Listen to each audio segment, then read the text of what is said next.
All right, we're standing out front of the house again. You know what time it is. Time for another repair. Today's repair is going to be the O2 sensor downstream. I have one upstream and one downstream. Check engine light came on again, so we're back to chasing problems. This particular O2 sensor is really easy to get to. It's right here. The only problem is the length of it and then the wire.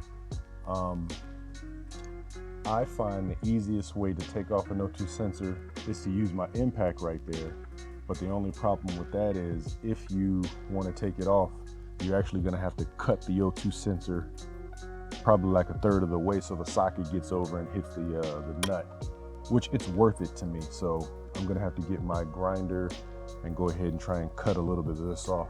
I already have the O2 sensor, the actual part already off, because it's just the 2 bolts and one electrical connection, and then it comes right off. So this is really easy to get to. Sweet, lucky me. I cut the wires off already, so my socket actually just fits right down on it, so I can put my impact on it.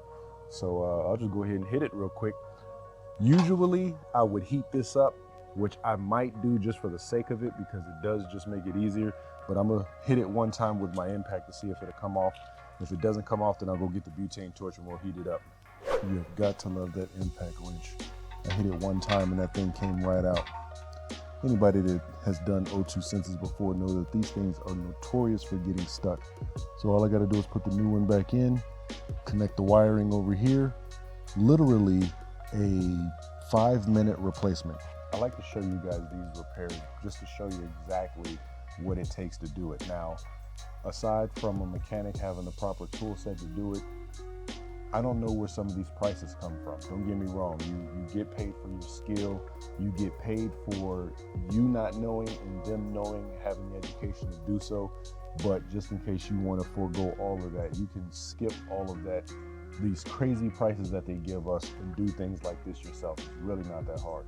This is the new sensor. Basically put this piece in that side, make sure it's extremely tight, and connect the electrical connector, which is right there. It's literally taking me longer to film and do this than to actually do this job myself.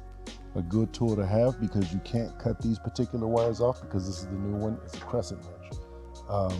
This will help you get around here and tighten this bad boy up. If you plan on doing this job, just tighten this as tight as you can and the heat will seal it. Plus it has, when you put it in, it actually has a sealer on the thread itself. So not really that hard to do. So here is the clip that goes to this particular O2 sensor. That's the wire right there. So as far as my DPF system goes, this is the only sensor that I have not replaced. So if the light doesn't go off this time, I know it could be this sensor. There's really nothing else back here, which I already have it in my cart. It's 80 bucks through Amazon. So if the light doesn't go off, then I know this is the last sensor in the entire system that needs to be replaced. Other than the upstream O2 sensor, which it could be, but I'll cross that bridge when I get to it. All right, so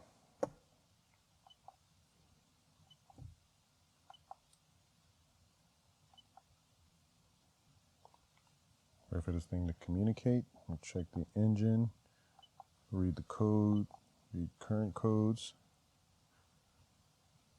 see what she's saying.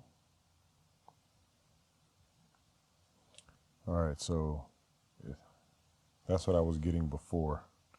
See if I could zoom in a little bit. So yeah, that's the code I was getting before. So basically what that code is saying, what that particular code is, and it has 3 of them. Let me see. The D rate, that's what I'm getting on the truck. The differential pressure sensor. So let me write that one down as well. Okay, so it's still reading the code, which is, I knew it was going to, so there's only 2 other sensors to replace. One of them is the one that I showed you already, which is right next to the downstream O2 sensor, and the other one is the upstream O2 sensor. I should have bought it when I had the chance earlier this week, because it was only $80 on eBay, and now that one's sold out, and now it looks like a lot of them are on back order. So, you know, I've been driving my truck. Engine wise, there's nothing wrong with this engine.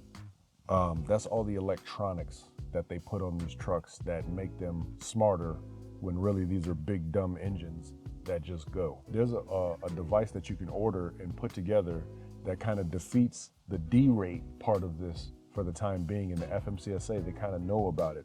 It doesn't bypass the emissions. What it basically does is turn the D-rate off, because I guess they're finally starting to learn that that's a dangerous proposition for, let's say, a truck loaded 60,000 pounds to be going uphill, then one of these stupid little sensors goes bad, and now that truck is ready to roll backwards because the manufacturer put the truck into D-rate. And my D-rate is only 25%. So I still can ride and drive. It just slows down a lot when I'm going uphill. Especially, I used to go uphill with cruise control and I would maintain speed. Now, if I go on cruise control, it'll slow down completely. So I got to press the gas going uphill. And it does slow down a lot, but I'm not immobile. It's almost like I'm just fully loaded. That's what it feels like when I'm going uphill. So it's not that bad for me. But some trucks, when they go into D-rate, that truck can slow down to 5-10 miles an hour and really become a hazard on the road. So I think they're starting to understand that maybe the whole D-rate thing while you're driving isn't the best thing in the world. Especially when the engine itself is not damaged, or there's nothing wrong with combustion in the engine. It all has to do with the emissions. Which that's just another story on why they're such a stickler on soot. When soot doesn't float in the air, soot comes down out of the air. That's another topic. So I'm gonna do some driving and see what happens in the next day or so, and try and find this part, because I don't know if I can find it because of how everything is right now, being on back order. I did find one, but it was double the price of the first one that I found. The first one that I found was $80. That one was $160. So, and I know I can go to Cummins and probably get it, but that part is probably gonna be $400 or $500 for that same part. So I'm not gonna do that. I can't do that. So yeah, I guess that concludes this video. If you have any questions about your trucks and issues and problems and stuff, I can try to answer those questions as they are asked. Please leave a like and subscribe if you're not already. And I'll see you guys in the next video. Peace.